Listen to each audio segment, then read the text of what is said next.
This is Killer Innovations, a show about ideas, creativity, and how you can innovate.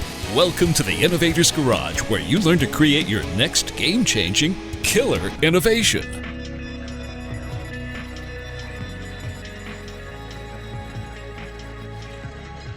Welcome to Killer Innovations. I'm your host, Phil McKinney. We are located here in the studio in Colorado. We are also shooting a little test video here. It may or may not survive, given the quality here. We'll see what happens throughout the recording today. But we are in the process of revamping the studio here in Colorado to make it a little bit easier to do the video recordings on a consistent basis, so that you have an opportunity to see what I'm talking about during the show. So check it out, killerinnovations.com. We'll have links over there if we get the video up, or you can just join the YouTube channel over at the Innovators Network. Today's show, with some of my recent travel, today's show was kind of inspired by me. I took some downtime to reflect on kind of what my mission is. Why have I been doing this show? Which is to pay it forward by sharing my experiences, my lessons learned. If you are a long-time listener of the show, you know the story, or you've heard me tell the story many times about Bob Davis, my mentor, and when I asked him how I could pay back all the time he spent investing in my career, he had a very simple answer, which was, you can't pay it back. You have to pay it forward. And that's what was the impetus really for creating this show 14 years ago. We will start season 15 coming up here in March 5th to be exact, will be the 15th. We'll start season 15. Now, it's hard to believe that I've been doing this show for that long. But one area that I will confess that I haven't covered much, or in fact any in those 15 years, is around what I call now innovation confidence. Now, first of all, what do I mean by the word confidence?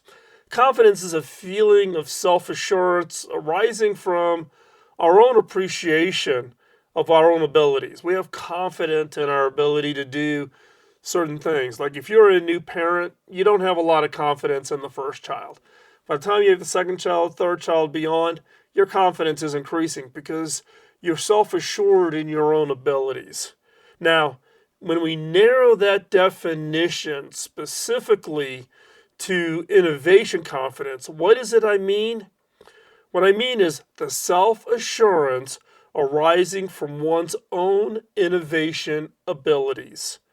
Now, my goal over time of doing this show and by sharing my experiences and bringing guests onto the show is to show that innovation is not some special gift. It's not some special blessing that someone got. Sorry, you didn't get it. That is not what innovation is all about. Innovation is about that skill and ability that you can learn, you can practice, and you can become proficient at. And that is critically important from the standpoint of having that confidence that, no, there isn't something that you have to do or you've been born with, but just on learning the skills and practicing, you can go out and innovate. But what I hear from some of you is while you've gained a lot of knowledge from this show, you still suffer from the fact of a lack of innovation confidence. Now, the challenge is that without innovation confidence, you will not have innovation success. You won't have it. You have to get out there and actually do it. And so what I want to talk with you today is about how you can build your innovation confidence. So let's start off looking at innovation strengths and innovation weaknesses. Now, what do I mean by innovation strengths? Look, we all have strengths in certain areas, right? And if you've been listening to this podcast, you're already way ahead of other people who are trying to play the innovation game. But you have to take stock of your innovation strengths. Where is your real core? We talk about strength and innovation as being generic, but there are a lot of elemental pieces in innovation. So get a clear idea of what you are confident in your innovation abilities, such as do you have a real strength in being able to see ideas before other people see them, or understanding the unknown wants of a customer. You can just kind of sense that out. Or are you the people on the team that can predict the problems before they happen so that you can help the team avoid them? Or are you the one that finds creative ways to secure support for an idea from others, to get funding or market access or whatever it is? Find opportunities to highlight your strengths in your daily work. If you're really good at a variety of skills that make up, quote, this ability to innovate, find opportunities to really leverage your strengths. Why? Because it highlights to others what your abilities are and actually gets them to start seeing you as highly innovative. And by getting that acknowledgement, it builds your innovation confidence. You're more confident in your ability to innovate. Now, you may not be the complete package. You may not have all of the innovation skills. And look, I've been in the innovation game for 30 years. I've led innovation at a Fortune 5 company. I lead it now as running an industry innovation and R&D lab on a global scale. Even I don't have equal abilities and all of the skill sets you need in order to be a true innovation, be that complete package. Even when you don't have that complete package, you have skills that you can highlight that you are good at, that you have the ability to deliver that value at. So if you don't have the ability to highlight these skills, given your job, your role, your responsibility, you're really good here, but your job really doesn't fit, you should take on other responsibilities, volunteer to be part of another team. And then if you can't, find a completely different job and completely different role to where you can leverage those innovation skills, because you need to keep them up and you need to do them every day. So we talked about strengths. We know our strengths. Find your strengths, leverage them every day, because that will build your confidence. Now let's talk about innovation weaknesses. Since you know your strengths, now you know your areas that you need improvement on. Now, there are many different ways to improve wherever you're weak in the skill sets, whether it's program project managing, budgeting, project planning, ideation, getting over a fear of talking to customers to understand what their needs and wants are. There are many ways to improve it. One, take every opportunity to learn. Now, congratulations, you're listening to this podcast, which is just one of many steps and one of many opportunities you can use to learn and improve. But there's YouTube videos out there. There's innovation conferences that you can attend. So take every opportunity to learn. The other is find a community. Find people like you. You're going to run into, if you're trying to be an innovation resource inside your organization, you're going to run into the antibodies, the people who say, we can't afford it. We've tried it before. What makes you think you can do it? Blah, blah, blah, blah, blah, blah. All of the results of the innovation antibodies. Find a community. Find the people who can encourage you, lift you up. And that's one of the reasons why us here at the Innovators Network, we've created a free community called the Innovators Community. You can just go over to theinnovators.community and you can sign up. It's free and it's growing leaps and bounds. In fact, I just spent this morning welcoming a whole bunch of people who've joined just in the last 24 hours. So hop on over there, the Innovators Community. Then you can see that you're not alone. Everybody has strengths and weaknesses. Even experts who've been doing this for years all have weaknesses, and you can find those out. And then the other is learn by doing. Practice makes perfect. Do personal projects. Volunteer to be part of an innovation effort at nonprofits. Volunteer to leave an effort that may not be all that glamorous inside of your organization. Take some risk and try something you know is an area of your weakness. If you're weak in a particular area, try a project that specifically will drive that experience, improve that experience for you in that particular area. So again, innovation strengths, know what those are, leverage those every day. Innovation weaknesses, find those, learn, practice, and do it. We'll be right back.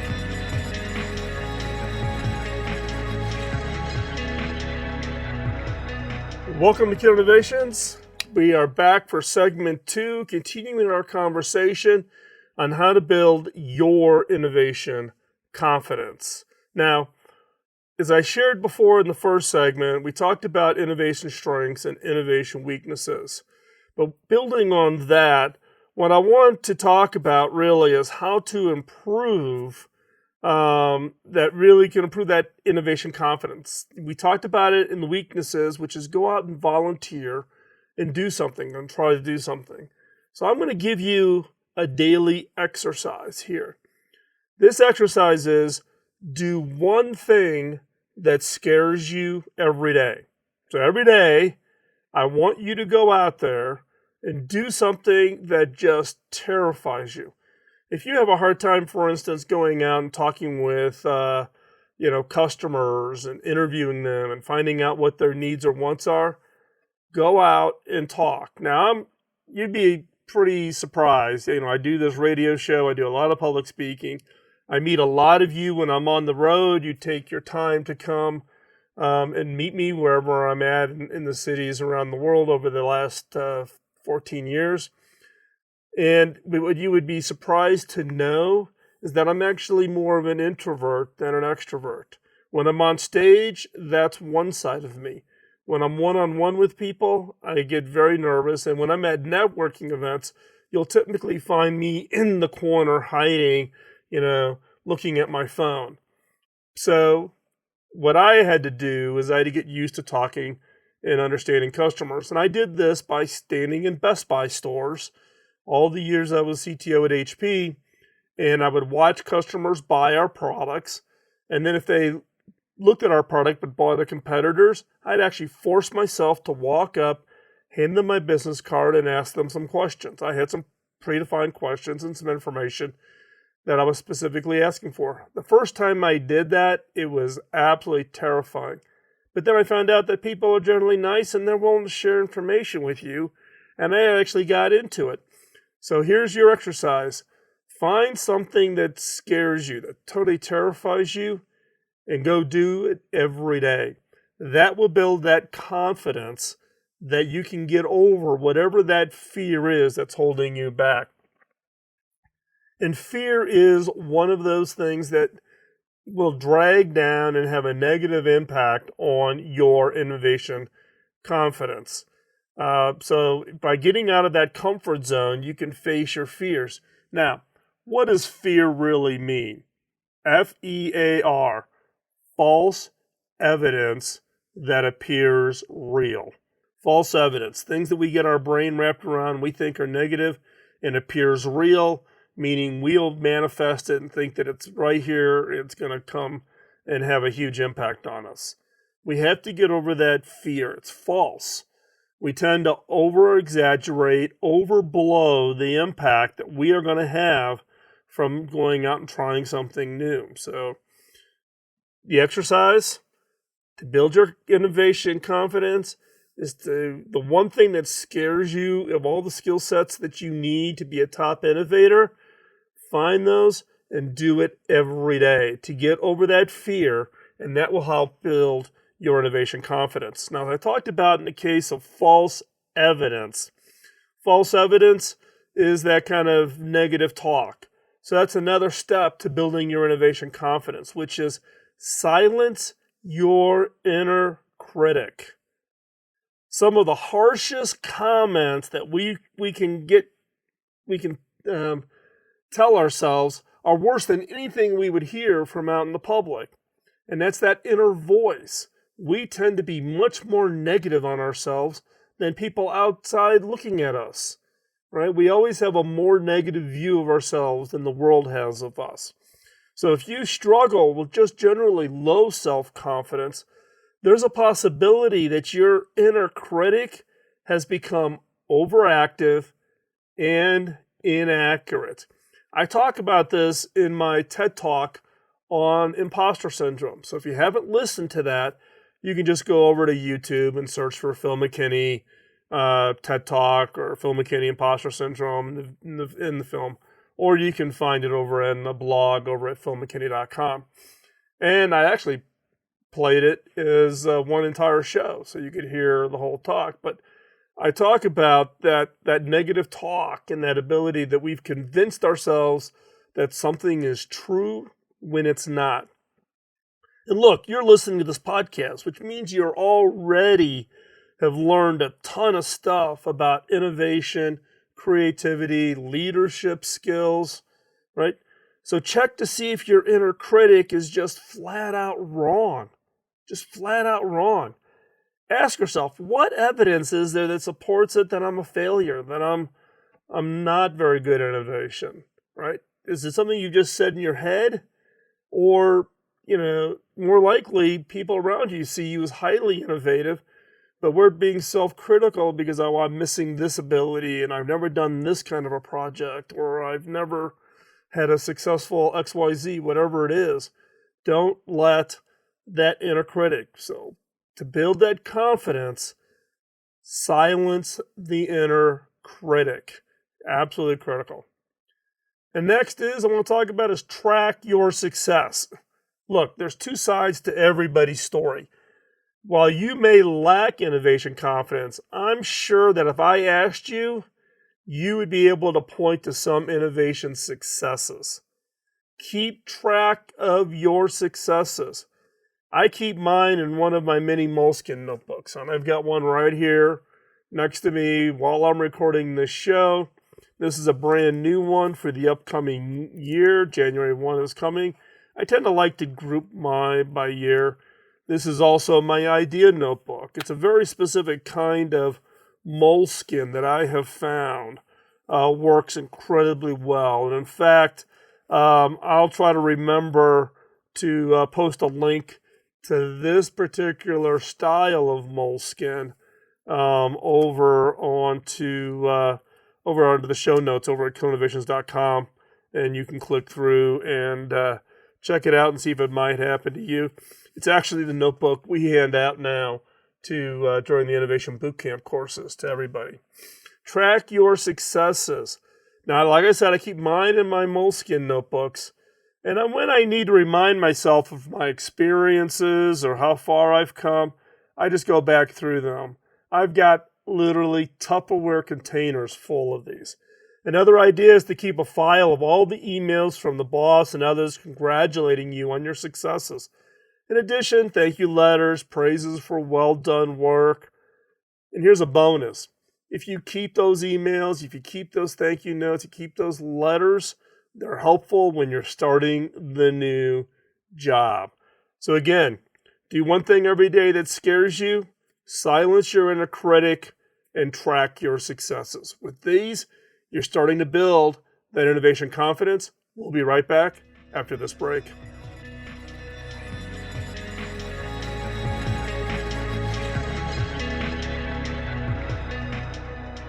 Welcome to Killer Innovations. I'm your host, Phil McKinney. We are back here in the show working on a whole series of new updated shows. So we got starting our planning for season 15.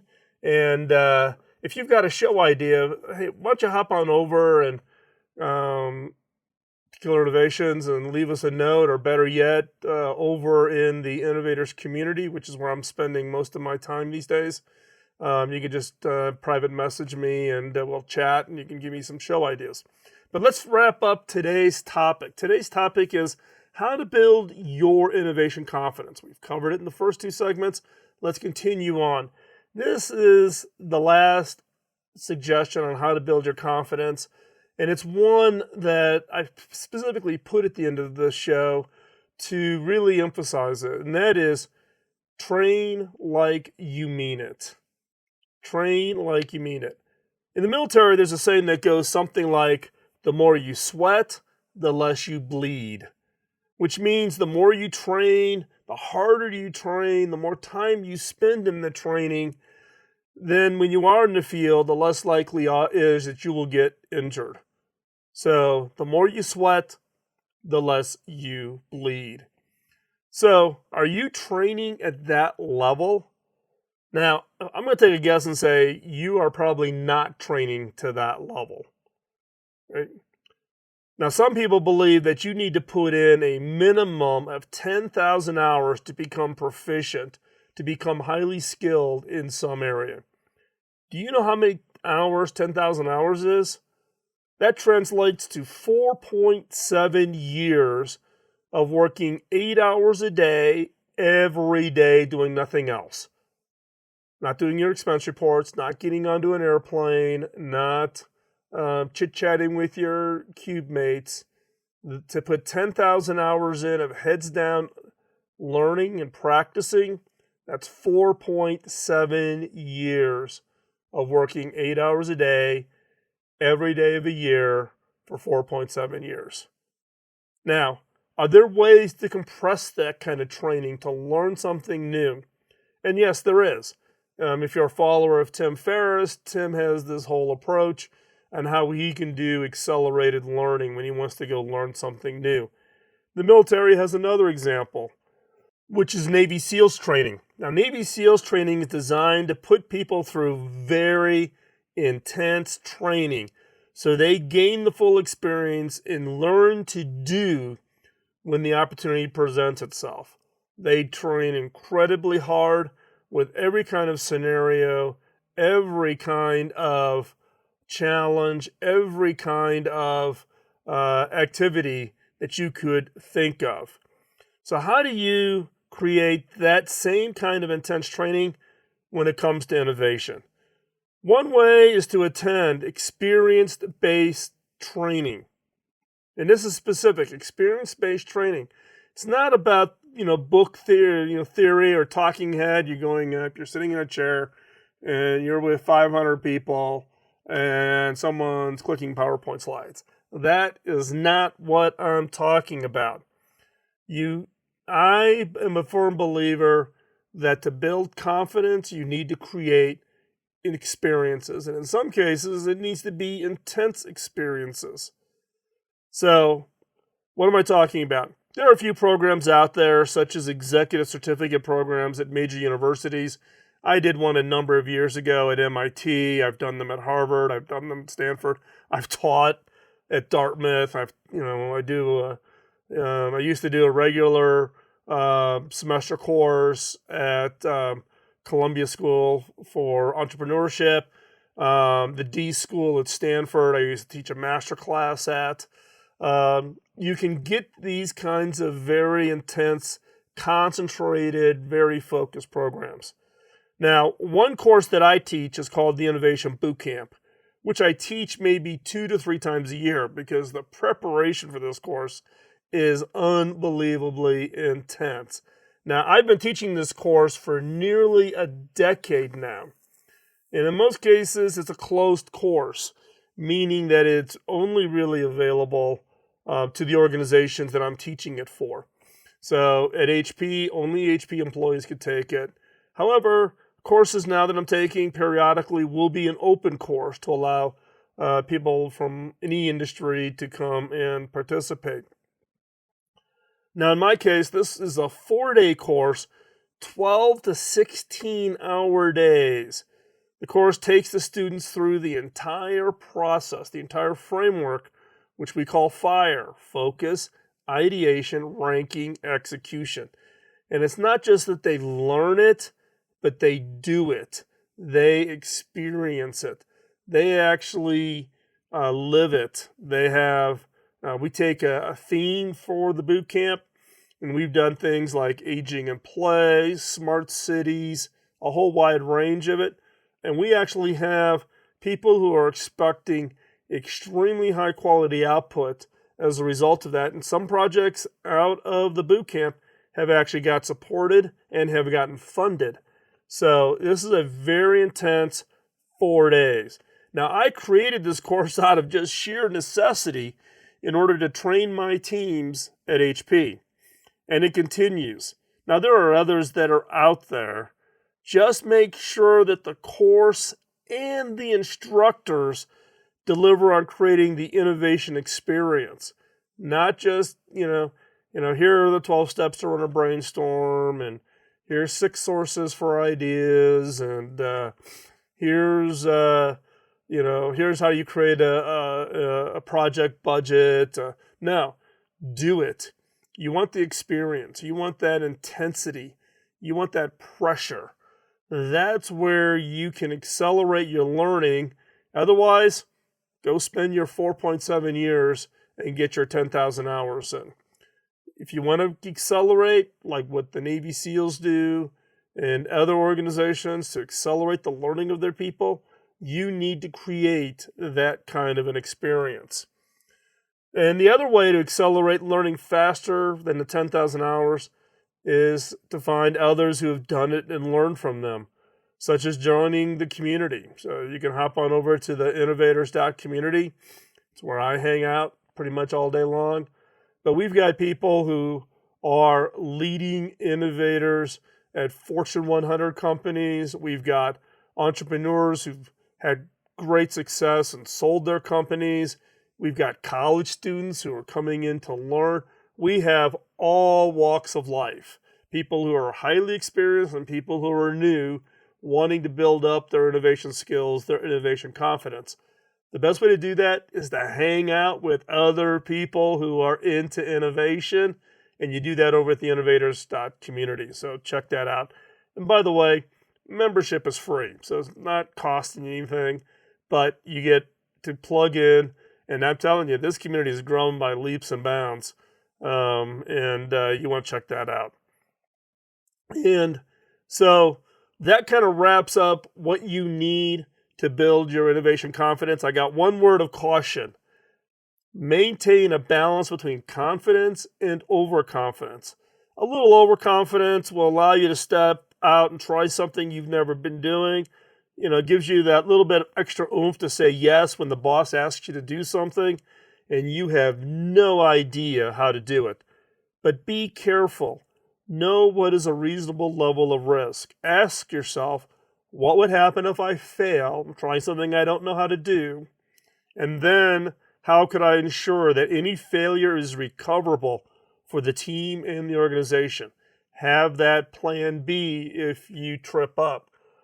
Also, don't be that jerk, that person who is way overconfident and that they've become arrogant. No one wants to work for that person. Here's a great quote from Ecker, one that I just really love. If you are insecure, guess what? The rest of the world is too. Do not overestimate the competition and underestimate yourself. You are better than you think. Remember that. You are better than you think.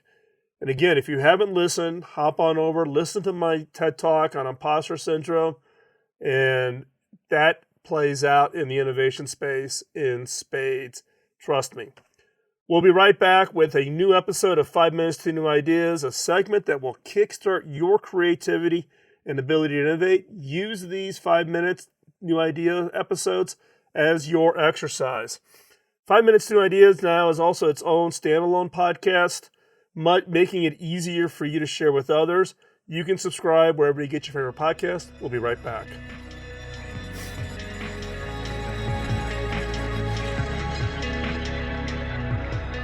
Back in the early days of this show, I would share what I called a killer question in each episode. These questions were designed to be used in your personal team or organization innovation efforts.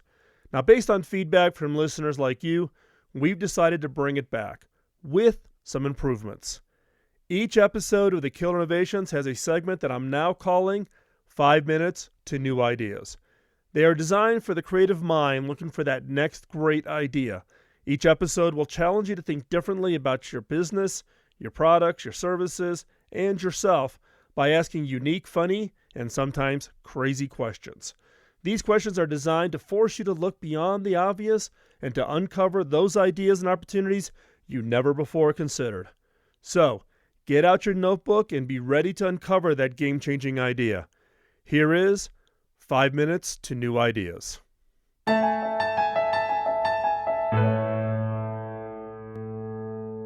Do you need to have a finished product in order to make a sale? Is there any way that not offering a finished product would actually give you an advantage or even become a selling point? Now, my children have long since outgrown toys, but my grandkids have more than once roped me into visits to Build-A-Bear. Build-A-Bear, like the paint-your-own pottery craze that preceded it, doesn't offer a finished product.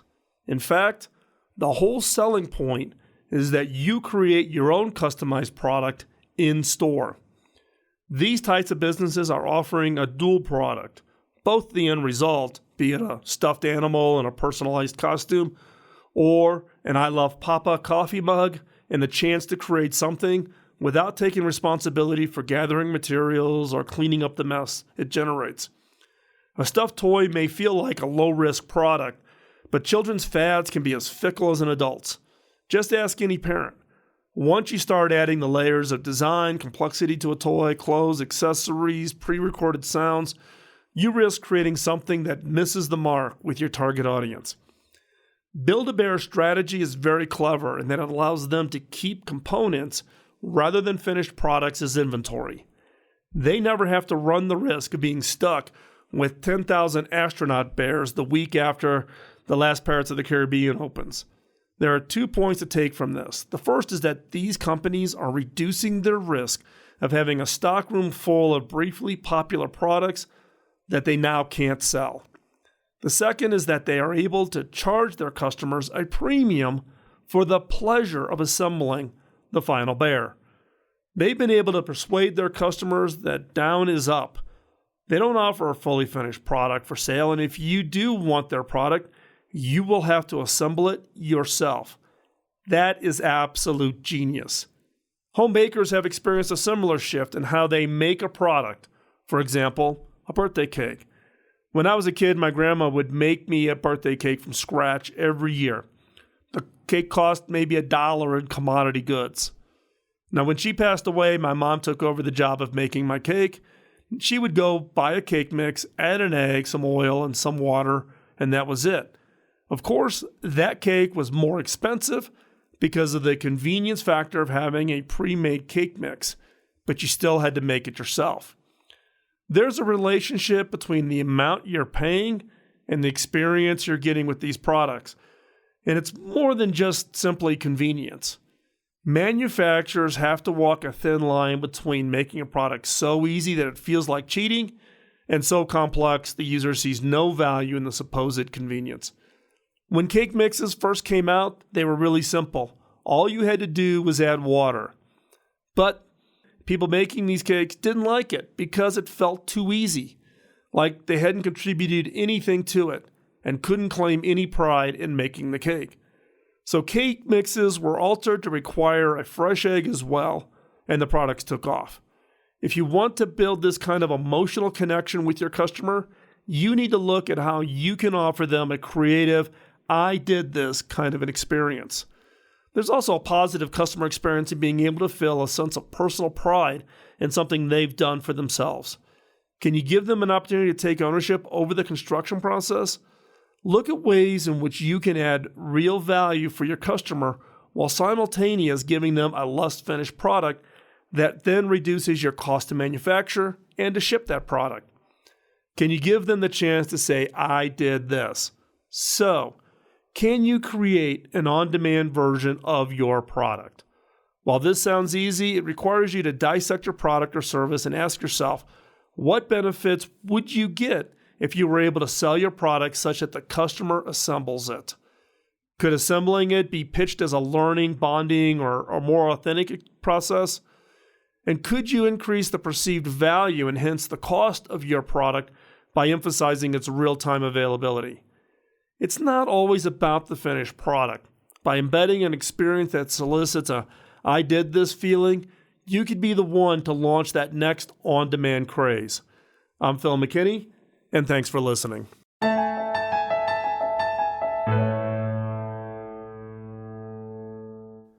Thanks for taking the time out of your busy schedule to join in. If you have any comments or suggestions, drop me a note at phil@killerinnovations.com. Beyond this show, I write about my personal experiences of being in the innovation game for the last 2 decades. Topics include innovation, creativity, culture, team building, metrics, frustrations, leadership, and how to win. You can find that content over at philmckinney.com. You can also find out information about my book, Beyond the Obvious, including extensive excerpts over at beyondtheobvious.com. You can find hardcover, digital, and audio versions of my book on Amazon or wherever you get your books from. Now, the reason I started this show back in 2005 was to pay back my early mentor. My first mentor, Bob Davis, invested an immense amount of time in training and coaching me, which had a major impact on my career. When I went back and asked him how I could pay him back, he laughed and said I couldn't. I had to pay it forward. If I could ask for a favor, could you help me pay it forward? How? 1, by giving us a rating wherever you get your podcast, as that helps spread the word. And 2, by telling others about the show. If you want to be part of the conversation between the shows, I hang out in the Innovators community on Slack. The Innovators community is a private community of vetted innovators who help each other succeed. Check it out at theinnovators.community. This episode of Killer Innovations was produced by the Innovators Network. You can find the show notes and the entire show catalog going back to 2005 at killerinnovations.com. I'll talk to you next week, and in the meantime, go out and change the world with your killer innovation. Bye-bye.